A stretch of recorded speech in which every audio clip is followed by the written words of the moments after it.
వధువుగానే మారిపోవే ఈ క్షణం స్వయం వరం ఇవాళ సంబరం ఈ క్షణం స్వయం వరం ఇవాళ సంవరం వీడుకోలు లేని తోడు అంది స్వాగతం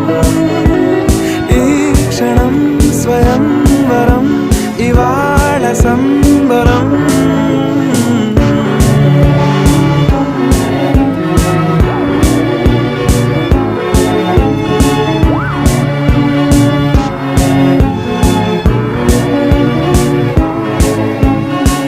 ఇవాళ నింగిలోని తారా తళుక్కు మంది ఎదురుగారా వయస్సు తీరికుండదారా హాయ్ హాయ్ హాయ్ సొగస్సు పంచుతున్న